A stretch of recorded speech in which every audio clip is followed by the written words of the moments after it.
Vous êtes un médecin en âge de la retraite, pourtant vous maintenez votre activité avec peu de patients. Pouvez-vous expliquer pourquoi, au terme d'une carrière qui mérite d'être relatée? Certains métiers sont fixés par des limites d'âge, pas la psychiatrie, quand elle tient compte du psychisme. Le temps n'affecte pas le psychisme. Par contre, les moyens d'y opérer prennent du temps. C'est peut-être ça ce qu'on appelle une carrière. La mienne a été basée sur une sorte d'intuition qu'il a fallu vérifier. J'ai commencé en 1978, mais surtout en 1985, lorsque j'ai étendu la psychanalyse à une fonction du numérique. On commence effectivement à parler d'une évolution qui pourrait se produire avec l'informatique.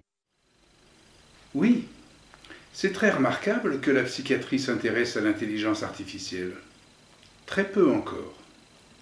Dans l'ensemble, on ne voit pas tellement le rapport qu'il y a entre notre psychologie et ses créations techniques, qu'on regarde un peu comme des attractions foraines. Mais on commence à dire qu'il ne faut pas que les enfants utilisent trop les tablettes. C'est bien d'y faire attention. Même pour les adultes, quand quelqu'un dépasse un certain temps statistique sur Internet, on dit qu'il fait une addiction. On progresse donc en prenant conscience de certaines choses. Mais ce n'est pas suffisant. Il est possible que nous ne soyons pas conscients des effets plus profonds que nous subissons de ces technologies. À propos d'Internet, qu'entendez-vous par là? Ce que tout le monde connaît, sachant que sous son habillage utilitaire et d'attraction, c'est une machine qui ajoute à la vitesse de l'électricité une information en temps réel, ce qui joue un rôle essentiel en médecine. C'est beaucoup plus profond qu'en apparence, au point que nous avons tardé à l'admettre, jusqu'à dernièrement, où on lui a donné le nom de télémédecine. Est-ce une bonne chose de laisser aux autorités le temps pour s'organiser? Voyez-vous, lorsque l'université m'a enseigné, c'était à une époque où la dissidence faisait l'objet d'une psychiatrie politique. Les opposants étaient enfermés pour troubles mentaux. Inquiétés par cela, nous étions formés à une antipsychiatrie. C'était le nom, à l'époque, et puis tout est rentré dans l'ordre. Très vite, la psychiatrie a pu s'occuper des vraies maladies mentales. Mais notre génération a conservé son rôle sur ce chemin ouvert à une vigilance sociale. Il s'agit bien de quelque chose qui traverse le temps. Si on gratte un peu, on découvre que ce qui est malade dans la société, c'est l'écologie. Et de là, on arrive tout de suite à la cybernétique. Mais l'écologie n'est pas en cause, en psychiatrie. Vous avez raison. L'histoire a montré qu'on allait plutôt revenir aux religions. Elles se sont remises en train avec leurs locomotives militaires suivies des wagons, du respect du Créateur et de la défense de la vie et de la création. La psychiatrie n'a rien à redire dans le domaine de la religion. Il n'y a eu que la psychanalyse qui ait pris position vis-à-vis de la religion en général et de l'écologie en même temps. Bon, ça ne simplifie pas les choses. Poursuivons. Depuis votre formation, avez-vous étudié? Oui, j'ai fait divers comptes rendus. Tout est enregistré depuis 1985. En tout, j'ai édité près de 200 vidéos. J'ai aussi écrit plus de 20 livres et publié plus de 2000 pages sur le web. J'ai organisé un colloque de 3 jours en 2006. Puis 21 sessions de soins sociaux en 2009. puis divers traités de thérapeutique et d'histoire. J'ai aussi fait un pense-bête de 10 vidéos. Récemment, j'ai donné 5 grands interviews. Et puis j'ai déposé des brevets, créé des entreprises et des associations. Et tout cela n'a eu aucun succès? Disons que ça n'a eu pratiquement aucune audience. Mais vous savez que nous sommes dans un monde d'archives et d'intelligence artificielle qui va trier ces choses. J'ai aussi restitué un art de la mémoire qui aurait fondé la démocratie à Athènes.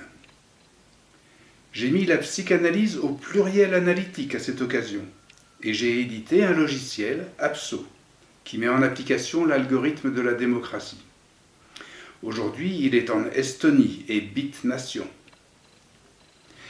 J'ai préposé un parti politique, et j'ai établi un des premiers, sinon le premier institut de psychanalyse en réalité virtuelle. Tout cela semble distinguer une clé dans vos travaux, la cybernétique. Oui, je l'ai mentionné. La cybernétique est strictement ce qu'on appelle l'écologie. Mais quand cette dernière est consciente qu'elle dépend des machines. Ce n'était pas le cas au moment de sa conception, à l'époque de Freud. On ne s'est pas rendu compte que l'écologie n'avait de sens qu'avec l'électricité puis l'informatique. On lui a donc donné un autre nom, cybernétique, pour bien distinguer cette écologie effective d'une autre, imaginaire et ignorante. Qu'est-ce que c'est exactement, la cybernétique? Aujourd'hui, je vous dirais que c'est la démocratie. C'est effectivement ce qu'a prophétisé son fondateur, Norbert Wiener. Mais sa définition première l'intitule « Science des relations entre le numérique et le vivant », entre les machines et le vivant. C'est une science nécessaire parce que, comprenez bien, si à l'aide de notre cerveau, nous modifions notre cerveau, ça dérape, forcément. Qu'est-ce qui va pouvoir réguler cette modification? Un outil spécialement adapté. C'est ça, la cybernétique, qui étymologiquement signifie gouvernail. C'est essentiel à la psychiatrie qui opère sur le cerveau. Il faut employer ces régulateurs parce que personne ne croit que l'être humain est fou, surtout pas ceux qui dirigent le collectif. Faudrait-il faire un lien entre le collectif et la folie? Je sais que ce n'est pas extravagant, parce que la psychiatrie est une statistique collective. Mais pourquoi trouve-t-elle, en majorité, la folie? En médecine, si un soin n'est pas collectif, on l'attribue à un guérisseur. On a ensuite pris conscience qu'il fallait qu'une université, un hôpital, une nation assistent la médecine. Il faut toujours cette référence collective. Mais c'est insuffisant parce que ce sont encore des individus qui pensent diriger la santé. Il aura fallu troisièmement qu'une intelligence artificielle réellement les gouverne.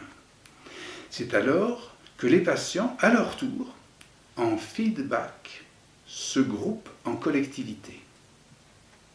Tout ce qui précède ce retour est une évolution d'une maladie que l'on contracte puis qui se défend. Ah, mais un groupe de patients, ça fait un peu secte, ça. C'est exact, si on ne fait pas dans le détail. Lorsqu'une société s'équipe d'un gouvernail intelligent, il y a un bouleversement. En voulant le cacher, les autorités dirigeantes deviennent sectaires. On parle d'identification au semblant. C'est la société qui devient une secte comme ça. On voit donc que l'intelligence artificielle est effectivement dangereuse. Et vous faites bien de parler de secte, mais il faut détailler. Donc, on peut analyser le processus et trouver une solution. Oui, le chef qui fait le chef pour cacher que la cybernétique gouverne n'a plus qu'un semblant pour raison d'être. Plus rien n'évite le règne de la folie. Seule une analyse du phénomène redonne conscience. C'est ni plus ni moins ce qu'on appelle le phénomène psychique. Il se produit en association, par exemple en psychiatrie, quand les patients se groupent en collectif. Il est probable que cela se produise pour des maladies beaucoup plus organiques. Je ne connais que mon domaine. Par quel mécanisme opère cette régénérescence du soin? Vous savez que la psychanalyse a révélé que l'être humain faisait des transferts. Après avoir tâtonné, elle a compris alors que le transfert s'adressait à cette intelligence artificielle. C'est ainsi que nous la renseignons pour qu'elle nous distingue comme des êtres pensants. Mais avant d'y parvenir, nous produisons des transferts négatifs que nous appliquons entre nous. Ce sont ces déviances que la psychiatrie a pour charge de remettre dans la bonne perspective. Par conséquent, votre cabinet psychiatrique propose à ses patients de participer à une association, une personne morale loi 1901, je suppose. Oui, effectivement, mais ce n'est pas une obligation. C'est une suggestion pour obtenir probablement les meilleures conditions d'une thérapie. Et puis, c'est une obligation pour moi que de proposer cet outil et ce moyen qui adapte la médecine à l'intelligence artificielle en cours, à moins ou en attendant que la société propose mieux.